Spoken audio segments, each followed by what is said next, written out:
Hello everyone, Troy की maths में आपका स्वागत है। आज हम एक नए पार्ट के साथ आपके सामने हाजिर हुए हैं और वह है miscellaneous questions. Rajasthan video exam के अंदर आपके सिर्फ 7 दिन बाकी हैं।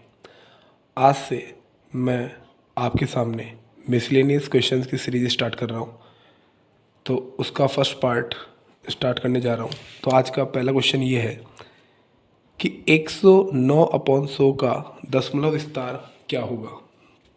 तो देखो, 109/100 है, तो आप 109 को क्या लिख सकते हो? क्या आप 109 को ऐसे लिख सकते हो क्या? ये इकाई, दहाई, सैकड़ा, तो 9 गुणा 1 प्लस ये दहाई है तो ये 10 से गुणा होगा, 0 गुणा 10 प्लस, और ये 1 है जो क्या है 100 से गुणा होगा। ठीक है, तो ये कितना आएगा? 9 × 9, 10 0 जो 0 प्लस 100 बन जा 100। तो ये 109 को इस तरह से लिखा हुआ, ये 109 को इस तरह से लिखा जा सकता है आराम से। और इसके नीचे 100 है, तो क्या इस 100 को मैं इन तीनों के लिए अलग अलग कर सकता हूँ? जैसे अभी 100 को इसके नीचे लिखा हुआ है यहाँ पे, तो नेक्स्ट स्टेप में क्या इस 100 को इन तीनों के नीचे अलग अलग किया जा सकता है? हाँ, बिल्कुल किया जा सकता है। कि बीच में जब प्लस माइनस होता है तो जो नीचे वाला होता है डिनोमिनेटर, उसको अलग अलग किया जा सकता है। तो ये 100/100 प्लस 0/100 प्लस 9/100, तो 100 से 100 कट 1 प्लस 0/100, तो 0/100, तो ये कितना हो जाएगा? 0/100 प्लस 9/100।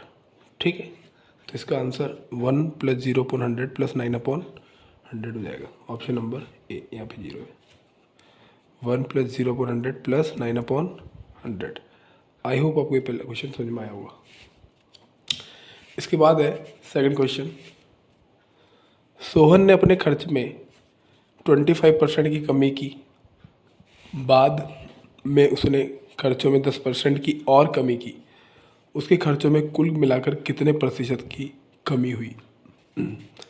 तो मैंने आपको बताया था, जब सक्सेसिव इंक्रीमेंट या सक्सेसिव डिक्रीमेंट हो, यानी कि क्रमिक एक के बाद एक लगातार कमी या बढ़ोतरी होती है, तो एक तो मैंने फार्मूला बताया था, ये फार्मूला लगा लिया करो आप लोग ये फार्मूला यूज़ कर लिया करो, x plus y plus x y upon में 100।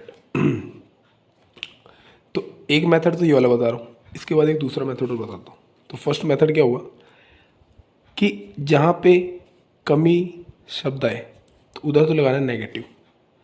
जैसे ये 25% की कमी है, तो 25% को शो कैसे करेंगे? माइनस का 25। फिर अगेन 25% की कमी की, बाद में उसने खर्च में 10% की कमी, वापस से कमी कर रहे हैं, तो वाई की वैल्यू भी नेगेटिव आएगी। अब यहाँ पे एक्स और वाई का मल्टीप्लाई है, तो माइनस माइनस यहाँ पे प्लस ही आएगा, 25 × 10, नीचे आएगा 100। ठीक है, अब देखो 25 में से 10, 25 में से, अच्छा ये माइनस का साइन है, माइनस का साइन, माइनस माइनस प्लस होगा, 25 से 10 माइनस का 35। ठीक है, 0 से ये 0 कट, तो 25 × 1 25, 25/10, तो ये जाएगा 2.5। तो ये पॉइंट के बाद एक डिजिट लग जाएगा, यहाँ पे एक डिजिट छोड़ के पॉइंट लग जाएगा। ठीक है, तो माइनस का 35 है, प्लस का 2.5, सॉल्व करेंगे तो ये आएगा आपके पास माइनस का 32.5 आएगा। अब ये माइनस है, तो ये पूछा है कितने प्रतिशत की कमी हुई है, तो जो कमी है, तो इसको कमी नेगेटिव को शो कर रहा है, तो 32.5 की कमी आएगी, 32.5% की आएगी, यहाँ पे परसेंटेज लेके चल रहे हैं अपन, तो ऑप्शन नंबर ए।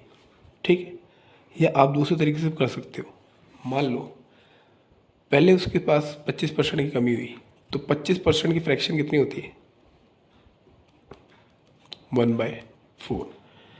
तो पहले क्या करता हूँ, 25% की कमी होती है पहले वाले मतलब इसके खर्चे में, तो 4 से 1 की कमी होगी, तो 4 से कितना हो गया, 3 हो गया। पहले 4 थी, अब 3 हो गई, ठीक है। फिर क्या बोलता है, उसके बाद उसके तुम 10% की और कमी हुई, तो 10% की फ्रैक्शन क्या होती है, 1/10, ठीक है। तो 10% की कमी हुई, तो पहले 10 था, अब कितना रह गया, 9, ठीक है। तो देखो 4 से 3 रह गया, 10 से 9 रह गया, तो मल्टीप्लाई करो, 10 4 जा 40, 9 3 जा 27, तो 40 से 27 रह गया, तो कितनी कमी आई, 13 की, किस पे, 40 पे। जिससे कंपेयर करते हुए नीचे आता है, इनटू में 100, 0 से 0 काटा, कितना आया, 130 डिवाइड बाई 4, तो 130 डिवाइड बाई 4 करेंगे आप, तो ये आएगा आपके पास 4 3 जा 12, बचा 1, 4 2 जा और 4 5 जा, 32.5 आएगा अभी भी। तो ऐसे भी 32.5 आ रहा है, वैसे भी 32.5 आ रहा है। आई होप आपको ये क्वेश्चन समझ में आया होगा। इसके बाद है नेक्स्ट क्वेश्चन, ए के वेतन और बी के वेतन का अनुपात 4:5 था। ए के वेतन में 10% की कमी, 10% की वृद्धि हुई और बी के वेतन में 20% की वृद्धि हुई। अब के बाद दोनों वृद्धि हो रही है यहाँ पे। अब ए और बी के वेतन का अनुपात, अच्छा अनुपात पूछा अब, तो देखो कैसे करेंगे इसको।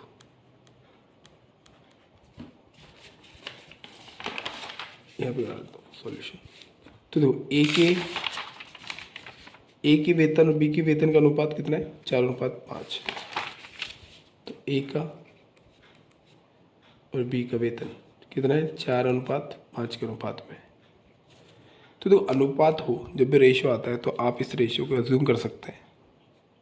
इसमें हम 0 लगा लेता हूँ, 40 और 50 मान लेता हूँ इसको, ठीक है, 40 और 50।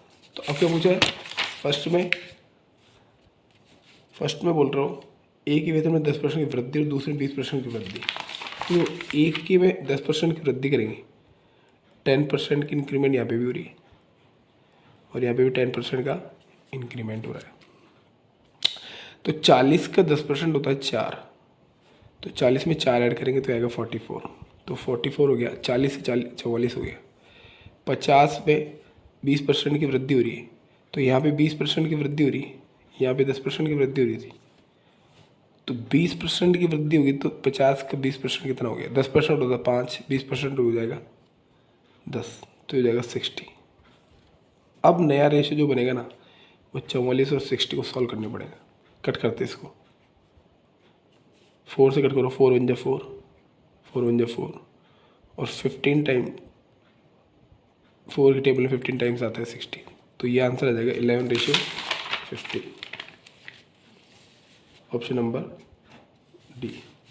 तो इसी क्वेश्चन था कि क्वेश्चन ही करना था, 10% और 20% की वृद्धि बोल रहे हैं तो वृद्धि कर लेंगे, कमी बोलेगा तो कमी कर लेंगे, जैसा भी क्वेश्चन आएगा वैसे कर लेंगे। इसके बाद है साधारण ब्याज पर एक निश्चित धनराशि 5 वर्ष में ₹13,080 और 8 वर्ष में ₹16,023 हो जाती है। मतलब पहले 5 वर्ष में तो हो जाती है 13,080 और लास्ट में 8 वर्ष बाद हो जाती है 16,023 हो जाती है। तो ब्याज की वार्षिक दर क्या है, आपको ब्याज निकालना है इसमें, ब्याज नहीं, ब्याज की वार्षिक दर निकालनी, दर, ठीक है। तो दर निकालनी, तो अब कैसे करेंगे, देखो साधारण ब्याज है, सिंपल इंटरेस्ट है, तो एक निश्चित धनराशि है, 5 वर्ष में इतने रुपये हुई, तो 5 वर्ष में कितनी हुई, 13,080, तो 5 वर्ष में 13,080, ठीक है। और 8 वर्ष में कितनी हो जाती है, 16,023 हो जाती है, ठीक है। अब देखो यानी कि 3 साल में कितना बढ़ा है, 3 साल में अमाउंट कुछ इंक्रीज हुआ है, तो कितना इंक्रीज हुआ है निकाल लेते हैं। तो यानी कि 16,023 और 13,080 आप डिफरेंस निकाल लो, 3 12 में 60 गया तो 4, ठीक है, या 9 बचा, ठीक है। और यहाँ बचेगा आपका 5 में से 3 गए तो 2, ये 2943, ये इतना ब्याज आ गया 300, ये 3 साल का, ये इतना इंटरेस्ट आ गया। वो 3 साल का इंटरेस्ट है तो 1 साल कितना हो जाएगा, तो 3 साल का इंटरेस्ट इतना है, ठीक है। तो 1 साल का कितना हो जाएगा, 1 साल का आपका हो जाएगा 2943 डिवाइड बाय 3। ये बात समझ में आती है आपको? 3 9 है यहाँ पे, 3 8 जा 24, 3 9 जा 27, एक बजा 3 8 जा 24, 3 1 जा 3। यह आपके पास आ गया 1 साल का ब्याज, ठीक है। तो मुझे 5 साल का ब्याज निकालना है, क्यों? क्योंकि अमाउंट 13,080 हो गया, तो 5 साल पहले कुछ अमाउंट लगाया होगा, कुछ प्रिंसिपल लगाया होगा, तभी तो 13,080 हुआ है ये। तो 5 साल का निकालेंगे तो 1 साल का 981, तो 5 साल का 5 से मल्टीप्लाई कर दो, 5 1 जा 5, 5 1 जा 5, 5 8 जा 40, 4 जा 9 5 जा 45, 9 49, 5 1 जा 5, 40 4 45 45 4 49, ये 5 साल का आ गया अपने पास। आई होप ये समझ में आया होगा आपको। इसके बाद आप क्या करेंगे, इस 4905 को 13,080 में से सब्ट्रैक्ट करेंगे तो आपके पास प्रिंसिपल आ जाएगा, क्योंकि बिना प्रिंसिपल के अपन रेट नहीं निकाल पाएंगे। तो रेट निकालनी है तो प्रिंसिपल निकालना पड़ेगा, यानी मूलधन निकालना पड़ेगा। तो मैं मूलधन निकाल रहा हूँ, देखो मूलधन निकालेंगे आप 13,080 माइनस 4905, तो ये आएगा आपके पास ये आएगा 5 7 1 8 8175 आएगा, ठीक है। तो ये इतना मूलधन आ गया मेरे पास, बस अब तो इजी है, अब तो बहुत इजी है। अब बस रेट निकालनी, तो रेट इक्वल टू क्या होती है, यानी कि दर। दर कैसे निकालते हैं आप, जितना भी ऐसा ही है सिंपल इंटरेस्ट, कितना आया था 1 साल का 981, किस पे आया था, मूलधन पे आया था। मूलधन कितना 8175, इंटू में रेट निकालेंगे तो 100 से मल्टीप्लाई करेंगे, ठीक है। अब देखो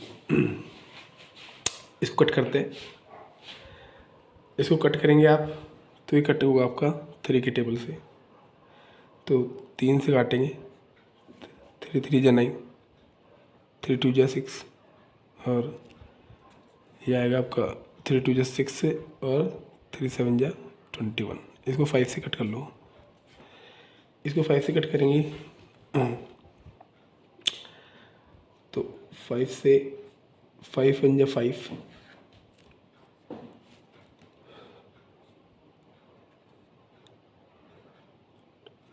5 से कट करेंगे तो 5 1 जा 5,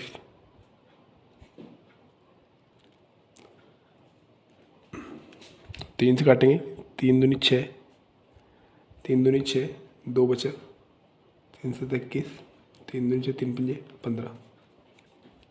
अब इसको 5 से काटो, 5 5 जा 25, 5 5 जा 25, 2 बचा, 5 चौक 20, 5 25, और इसको भी काटेंगे 5 से, 5 4 जा 20, ठीक है।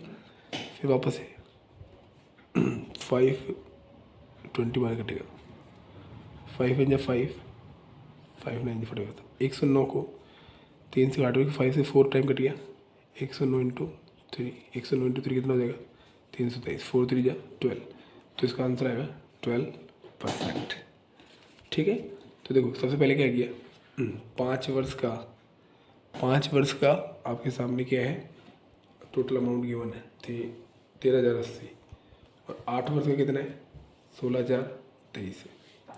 तो यानी कि 5 वर्ष से 8 वर्ष जाने में 3 साल का समय लगा, तो अमाउंट कितना इंक्रीज हो गया 16,023। तो मैंने इसका डिफरेंस निकाल लिया, यानी कि 3 साल का टोटल अमाउंट जो था ये मतलब 3 साल का इंटरेस्ट है, तो 1 साल का इंटरेस्ट कितना आएगा 981। तो 1 साल का 981 है, तो ये 5 साल पहले जो प्रिंसिपल लगाया होगा, मूलधन जो लगाया होगा वो निकालेंगे। तो 5 साल का आपने यहाँ पे सिंपल इंटरेस्ट इसमें से सब्ट्रैक्ट करना है। तो 5 साल का सिंपल इंटरेस्ट कैलकुलेट करेंगे तो 981 को 5 से मल्टीप्लाई करेंगे, ये आएगा 4905। अब इस 4905 को 13,080 में से सब्ट्रैक्ट करेंगे तो ये आएगा आपके पास मूलधन 8175, 8,175 रुपये लगाए थे उसने। तो आपको रेट निकालनी, तो रेट कैसे निकालते हैं आप कि जितना भी इंटरेस्ट हुआ है आया आपका 1 साल का वो ऊपर आ जाता है और नीचे हमेशा प्रिंसिपल आता है इनटू में 100। कैलकुलेट करेंगे आंसर आपके पास आ जाएगा 12%। आई होप आपकी बात समझ में आई होगी। सेकेंड क्वेश्चन है A/B 2/3, B/C 2/5 और A/D है 1/2। तो C/D बताइए। तो देखो A/B कितना है 2/3 और B/C यानी B/C तो कितना है 2/5। तो ये इसके नीचे लिखेंगे, इसको B/C लिखना है तो 2/5 ऐसे लिखेंगे। अब यहाँ पे गैप है तो इसका नेबर इसके पास आ जाएगा, इसका पड़ोसी, ये रूल होता है इसका। और इसका इस ए के यहाँ पे वैकेंट सीट है तो ये 2 यहाँ पे आ जाएगा। ठीक है, अपन को रेशियो कैलकुलेट करना है तो ये सिंपल वे होता है सबसे 2 2 जा 4, 3 2 जा 6, 5 3 जा 15। अब अपने पास आ गया A/B/C की वैल्यू आ गई 4/6/15। आपसे पूछा C/D और A/D गिवन है 1/2। तो यहाँ पे A की वैल्यू 4, लेकिन यहाँ पे A की वैल्यू 1 है तो इसको 4 से मल्टीप्लाई कर दो। तो इसको 4 से करोगे तो इसको भी 4 से करना पड़ेगा क्योंकि रेशियो में दोनों को इक्वल करना पड़ता है। 4 1 जा 4 और 4 2 जा 8। तो A/D कितना आ गया 4/8। तो आपसे पूछा है C/D, तो C कितना है 15, D कितना है 8। तो क्या आंसर आएगा इसका 15/8, ऑप्शन नंबर बी। ठीक है, अब नेक्स्ट क्वेश्चन है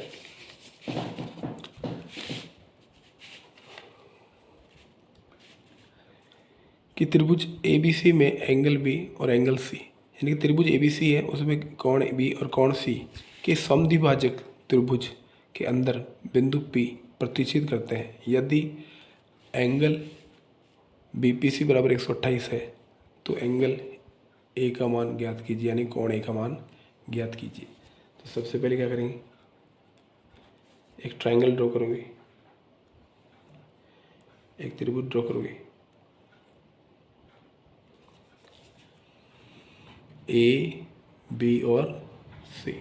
ठीक है, अब क्या पूछे कोण B, यानी कोण B और कोण C के समद्विभाजक। समद्विभाजक 2 का मतलब होता है जो इसको 2 इक्वल कोण के अंदर डिवाइड करता है, एंगल B को भी इक्वल में और एंगल C को भी इक्वल कोण में।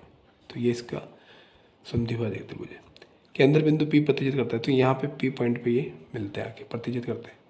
यदि एंगल BPC इसका मान दे रखा 128, तो एंगल A का मान, इसका मान पूछा आपसे, x की वैल्यू पूछिए। तो देखो कैसे करेंगे आप,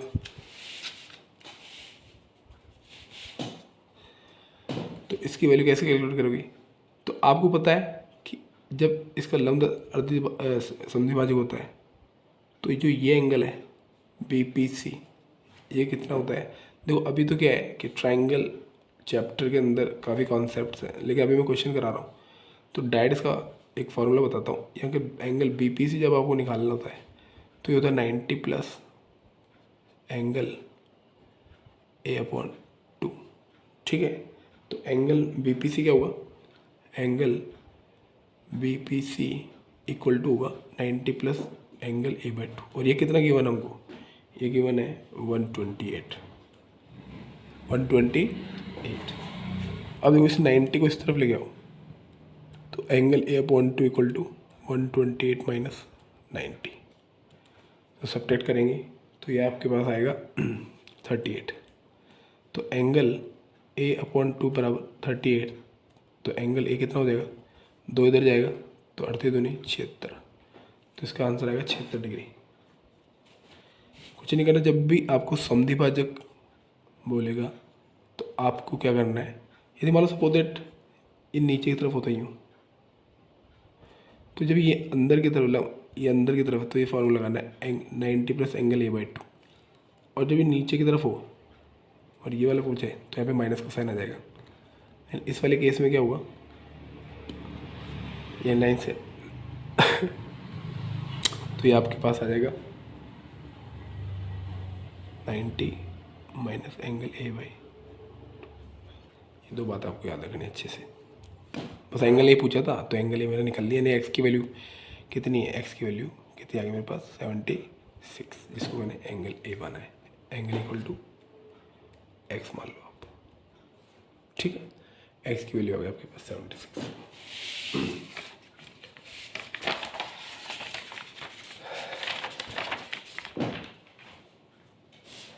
नेक्स्ट क्वेश्चन है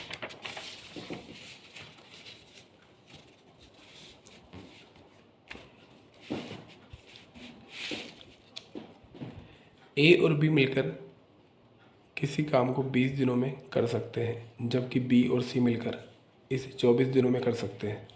यदि ए, बी और सी मिलकर उसी काम को 16 दिनों में कर सकते हैं तो ए और सी मिलकर उसी काम को कितने दिनों में कर सकते हैं। ये टाइम एंड वर्क का क्वेश्चन है, तो इसको कैसे डील करेंगे। तो टाइम एंड वर्क के क्वेश्चन के अंदर अपन एलसीएम मेथड यूज़ करेंगे। तो ए और बी मिलकर किसी काम को 20 दिन में करते हैं,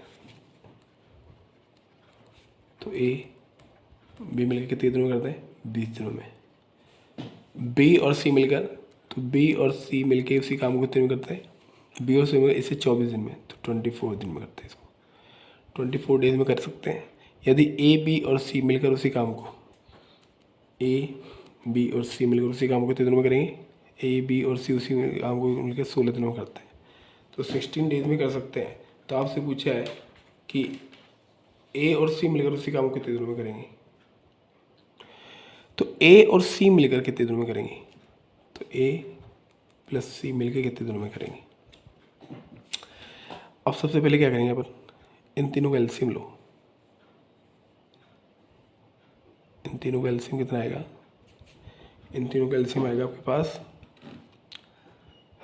240, ठीक है, 240। अब क्या करेंगे अपन, इन सब का ए प्लस बी का, बी प्लस सी का, ए प्लस बी प्लस सी का एक एक दिन का काम निकालेंगे, वन डे का। तो वन दिन का काम निकालेंगे तो 20 दिन में 240 काम करते तो एक दिन में कितना करेगा, ये वाला ये करेगा 12 काम, ठीक है।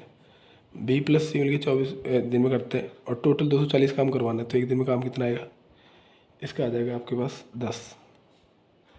ऐसे ही सेम ए प्लस बी प्लस सी मिलकर 16 दिनों में करते हैं, तो सिंपल सी बात है 240 में 16 का डिवाइड कर दो, एक दिन काम आ जाएगा, तो आ जाएगा आपके पास 15 का। अब पूछे आपसे ए प्लस सी दोनों कितने में करेंगे, टोटल काम 240 है, ए प्लस सी से करवाना है। तो देखो ए प्लस बी प्लस सी मिलकर करते हैं, ए प्लस बी प्लस सी एक दिन काम 15 है, जिसमें से बी प्लस सी का काम कितना है 10 है, तो ए अकेला कितना काम करेगा 5। क्या किया मैंने, बी प्लस सी का एक दिन का काम 10 है ना, वो यहाँ पर पुट कर दिया इस जगह, तो 10 हो गया। और ए प्लस बी प्लस सी का एक दिन काम कितना था 15, तो बी प्लस सी का वैल्यू रख दिया 10, तो वहाँ गया 15 में से 10 गया तो ए की वैल्यू आ गई 5, ठीक है, ए की वैल्यू आ गई 5। ऐसे बी निकालेंगे, देखो ए आ गया 5, ठीक है।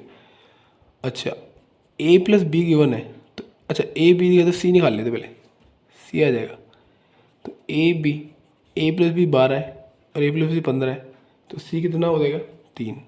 कैसे, ए प्लस बी प्लस सी कितना है 15, इसमें से ए बी कितना है 12, तो यहाँ 12 रखेंगे आप, तो 15 में से 12 गया तो सी का काम कितना आएगा 3 ही तो आएगा, तो ये आ गया 5, ये आ गया 3।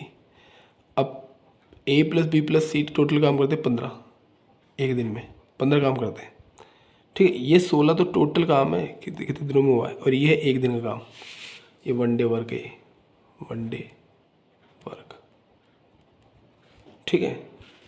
अभी वन डे वर्क है तो ए प्लस बी प्लस सी मिलकर 15 करता है, तो ए की वैल्यू होगी, सी की वैल्यू, बी की वैल्यू निकालनी, तो 5 और 3 8, 5 और 3 8, बचा कितना बाकी पूछा ए का काम कितना आ जाएगा आपको, सॉरी बी का काम कितना आ जाएगा, बी का आ जाएगा आपको बस 8 आ जाएगा। ठीक है, ठीक है, समझ में आ गया आपकी बात। तो ए का कितना आ गया 5, बी का कितना आ गया 8 और सी का आ गया 3। बस अब क्या पूछा है, ए और सी मिलकर कितने दिनों में कर देंगे, तो ए और सी का निकाल लो आप, ए और सी का निकाल लेते हैं।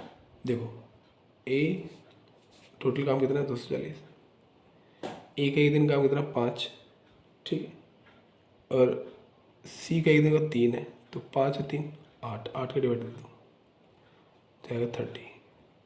कितना आ गया 30 आ गया। ठीक है, option number A. I hope आपको ये क्वेश्चन समझ में आया होगा। दोबारा समझ देता हूँ, ए प्लस बी 20 दिनों में, बी प्लस सी 24 दिनों में, ए प्लस बी प्लस सी आएगा 16 दिनों में। एलसीएम लेंगे 240, इसमें इसका डिवाइड किया 12 आया, इसमें इसका डिवाइड किया 10 आया, इसमें इसका डिवाइड करेंगे तो 15 आएगा। ए प्लस बी प्लस सी, तो बी प्लस सी मिलकर 10 दिन में करता है, तो ए 5 आ गया। ये बात समझ में आ गई। ठीक है, ए प्लस बी मिलकर 12 दिन में करता है, तो सी कितना करेगा 15 - 12 कितना आ जाएगा 3। तो इसकी वैल्यू आ गई, सी की भी, इसकी भी आ गई, इसकी भी आ गई। ठीक है, और बचा है, जो बचा है उसका आंसर कितना आएगा बी। और जो बी बचा हुआ है तो बी कैसे निकालोगे, बी निकालने के लिए 5 और यहाँ पे जो ऐड कर दो 5 और 3 7, 7 और 15 में 7 गया तो 8 आ गया। आई होप समझ में आ गया। ठीक है, ठीक है, आगे देखो।